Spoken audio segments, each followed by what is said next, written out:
Hello, friends. Mama Tiff here, spiritual teacher, psychic medium, and channeler of the blue. So, yesterday I started kind of like a little series. This is part two of answering questions about what it's like to be a psychic medium. These are questions that I've been asked over the years. So, I thought I'd just do a series to answer these questions because people are always really fascinated by people like me. And I think it's kind of funny. I was born this way. So this is nothing I learned in a workshop. I was not trained by anyone. I was born like this. And I have the ability to heal by my hands. I'm a psychic. And in case you don't know this, mediums are always psychic, but not all psychics are mediums. So I am a psychic medium. And I also channel a group of beings called the Blue, and they are source consciousness, the divine feminine essence coming through. So you'll see a lot of stuff on my TikTok or any platform about me channeling the Blue and the messages they have, especially now in the world with everything going on. It's so crazy. But I thought I would answer, I wrote down all the questions I've been asked. So I thought I'd answer a couple today, and then I'll do some more tomorrow and just intermittently share. So being a medium, the first question I wrote down is, do you dream differently? Do dead people visit your dreams? So I don't dream or remember dreams unless it's a message. Sometimes it's symbolic. Sometimes it's a dead person. And sometimes it's a message from a light being like Yeshua or an angelic presence. And that is the only time I remember anything. So I know when something comes through, I'm like, ooh, this is important. So that's how I dream. I'd be interested to hear about other psychic mediums or gifted people if it's the same for them. Okay. The second one is, can you actually rest or are you always on? That is a tricky question. I would say that I'm always on, and I've learned how to rest. I do not sleep. So the next question is, how do you turn off sleep? This is a weird one because I don't sleep like a typical person.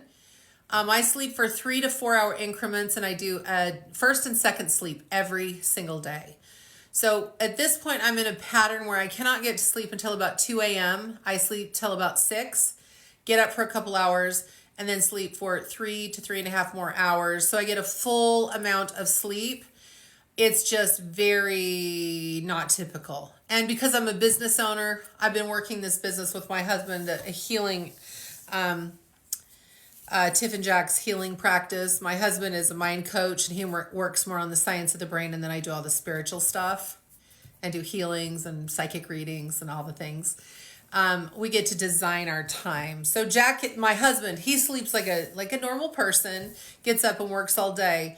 I don't start work until 1 or 2, and then I'm done by 5 or 6, and then my life actually begins. So it's pretty crazy. The next question is, does alcohol affect your abilities? Good question. Yes, it does. And it's not the way you probably think. I'm sure you've heard many people say, if you are very spiritually gifted, do not drink. I do not ascribe to that. So before I go to parties or big events, I will take 2 shots of tequila as medicine to calm my nervous system so that I can actually show up and be very present there. If I don't, I'm very withdrawn, standoffish. People think something's wrong because I'm trying to adjust and manage. I utilize tequila, 2 shots, to manage my nervous system. There may be somebody that comes on here and says, oh, that's not a good thing to do. I don't really give a shit what people think. I've just learned to work with my gifts the way that works best for me. I'm not telling you to drink. I'm just saying this is what I do. And it works marvelously well. So yes, and here's the other thing that's really interesting, is that it because it calms my nervous system down so much, I see more. So I don't feel altered in the way of like foggy. I feel expanded. So unless I'm drinking, I mean, that's never that great of an idea. But I do very, very well on a couple shots of tequila. And then if I have a couple glasses of wine at a party or whatever, that's great. But yeah, it does change. But it's not in the way that most people are like, don't drink. It's not good for you. I'm like, oh, whatever. That is not my truth. Okay. And the last question for today is, do you have to eat clean to stay connected?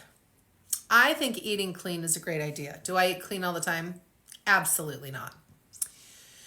Sometimes I go to McDonald's. Sometimes I eat tons of sugar. Sometimes I drink too much.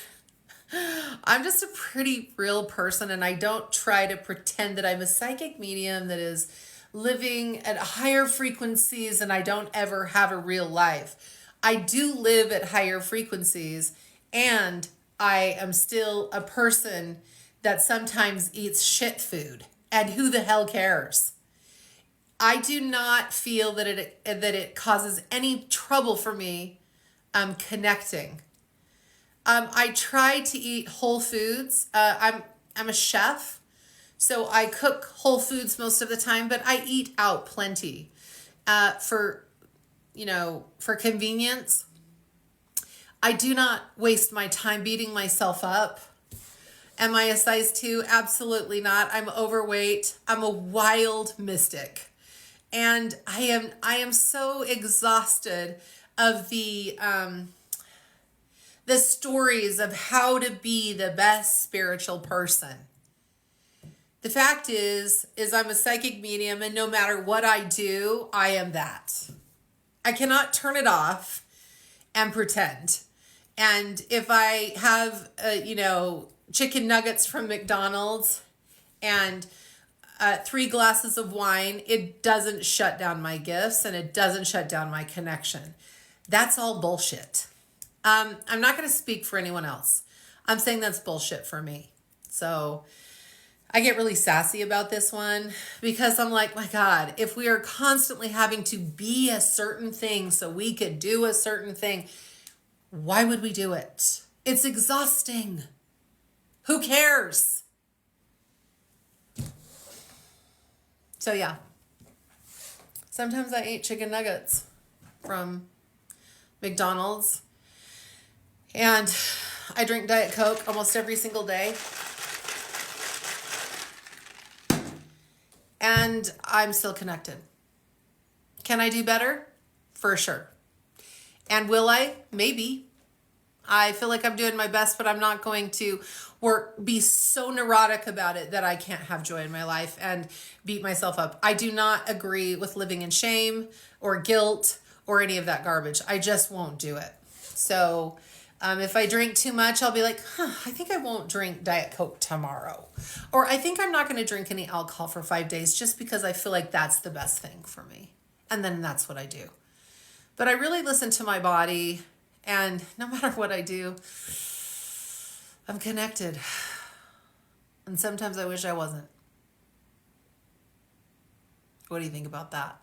Anyway, until tomorrow, more questions. Anyway, I hope you have a good day. And I'd love to hear from any of you gifted people out there what your experience is as well. See ya.